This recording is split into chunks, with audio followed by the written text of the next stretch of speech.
किसी बीमारी को यदि कोई राज्य महामारी घोषित कर दे, क्या होगा?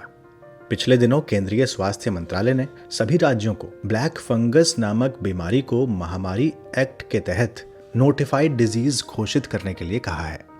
क्या होगा इससे और क्या है एपिडेमिक डिजीज एक्ट 1897, जानेंगे आज ज्ञान की डिजिटल दुनिया ध्येय रेडियो के इस पॉडकास्ट में।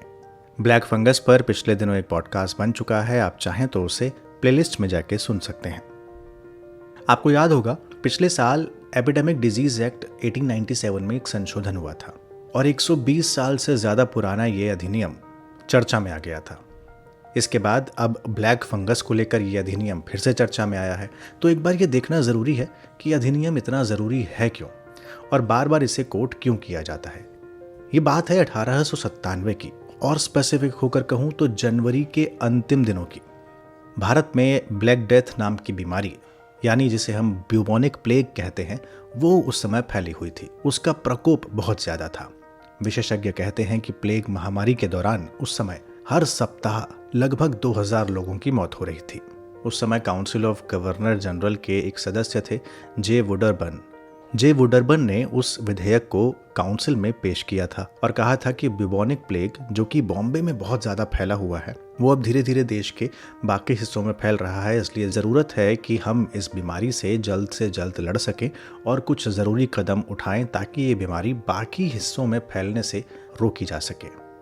ऐसा नहीं है कि उस समय स्थानीय सरकारों के पास शक्तियाँ नहीं थीं, लेकिन वो अपर्याप्त थीं इस तरह की स्थितियों से निपटने के लिए। इसलिए इस विधेयक को लाया गया क्योंकि सभी लोग इस बात से चिंतित थे। क्या बदलता है और प्रमुख प्रावधान क्या हैं इस अधिनियम के, अब ये समझिए। ये तो आप जान गए कि ये विधेयक करीब 123-124 साल पुराना है। महामारी रोग अधिनियम 1897 के अनुसार जब कोई बीमारी को महामारी घोषित किया जाता है तो राज्य सरकार उसकी रोकथाम के लिए बहुत सारे कदम उठाती है। जैसे जनता की सुरक्षा के लिए आप यात्रा करने वाले व्यक्तियों का निरीक्षण कर सकते हैं, उनकी जांच कर सकते हैं। यदि जांच अधिकारी को ये शंका होती है कि कोई व्यक्ति किसी रोग से संक्रमित है या किसी अस्पताल या अस्थायी आवास में उस व्यक्ति का अलगाव करना है, यानी आइसोलेट करना है, तो वो इसमें किया जा सकता है। साथ ही भारत से जाने वाले और भारत पहुंचने वाले लोगों की जांच हो सकती है। ऐसे जहाज़ों का निरीक्षण किया जा सकता है और ज़रूरत पड़े तो केंद्र सरकार ऐसी यात्राएं बंद भी कर सकती है। इसके साथ ही दंड के प्रावधान भी हैं। यदि इन प्रावधानों का उल्लंघन किया जाता है तो आईपीसी की धारा 188 के समान इसमें सजा देने का प्रावधान है। अब आईपीसी की धारा 188 क्या है? तो यदि कोई व्यक्ति सरकार के नियमों का उल्लंघन करता है तो उसे 1 महीने की सजा या अधिकतम 6 महीने की कैद और कुछ जुर्माना देना पड़ सकता है। इन सब के अलावा ऐसे कर्मचारी या अधिकारी जो इस महामारी से निपटने में मदद कर रहे हैं, यानी सद्भाव में कार्य कर रहे हैं, उनके लिए सुरक्षा भी प्रदान की जाती है। अब पिछले साल एक संशोधन किया गया कि जितने स्वास्थ्य कर्मी हैं, यदि उनके साथ कोई हिंसा का कृत्य होता है तो वो गैर जमानती अपराध माना जाएगा। आप जानते हैं यदि पूरी दुनिया में ग्लोबल महामारी घोषित की जाती है वर्ल्ड लेवल पर, तो यानी एक ही समय पर दुनिया के अलग अलग हिस्सों में वो बीमारी फैली हुई है, यानी भारत में भी है, हमारे पड़ोसी देशों में भी है और दूसरे कॉन्टिनेंट्स में भी है। लेकिन जब वही एक देश के अंदर होती है, लेकिन जब वही बीमारी किसी देश के भीतर होती है, सीमाओं के भीतर होती है, तो उसे हम एपिडेमिक कहते हैं। लेकिन जब देश के अलग अलग राज्य उसे महामारी अधिनियम के तहत घोषित करें तो हम उसे एक देश के भीतर हिंदी में महामारी कह देते हैं। इसका सीधा सा मतलब है कि ये बीमारी अब लोगों के बीच एक दूसरे में फैल सकती है। इसलिए सरकार एक अलर्ट की तरह इसे जारी करती है और सरकारें ये फैसला करती हैं कि इसे रोका क्या जाए, जैसे अब ब्लैक फंगस का मामला आ गया है। तो अब आप समझ गए होंगे कि एपिडेमिक डिजीज एक्ट 1897 के तहत यदि किसी बीमारी को महामारी घोषित किया जाता है तो क्या होता है। देखिए, इसको और आसान भाषा में एक एग्जाम्पल के थ्रू और समझते हैं।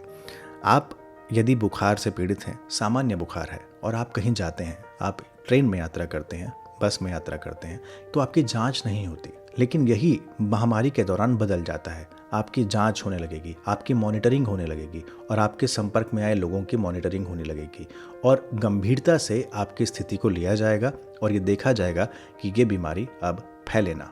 इसीलिए सरकार का कहना है कि इस फैसले के बाद जब ब्लैक फंगस को हम महामारी घोषित कर देंगे तो अब इस फैसले के बाद बीमारी का प्रभावी तरीके से मॉनिटरिंग कर सकेंगे और इलाज को लेकर आप गंभीरता बरतेंगे।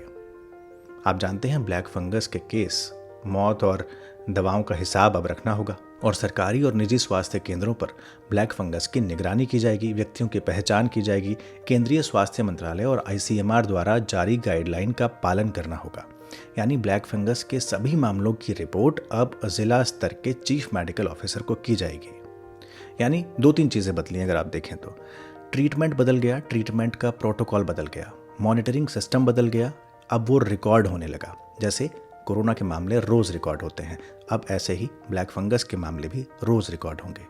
उनके इलाज पर काम होगा, जैसे कोविड के इलाज पर हो रहा है, कोविड की जैसे वैक्सीनेशन हो रही है और सब कुछ ऑनलाइन आपको दिखलाई दे रहा है, उसी तरह ब्लैक फंगस के मामले में भी अब आपको रिपोर्ट करना होगा और हर चीज़ आपको अब दिखाई देगी और सरकारें काम करती हुई आपको दिखलाई देंगी, कम से कम पेपर पर तो दिखाई देंगी ही। खैर, ब्लैक फंगस के दवाई की उपलब्धता अब कराई जाना राज्य सरकारों का काम हो जाएगा और ये आधिकारिक रूप से काम हो जाएगा।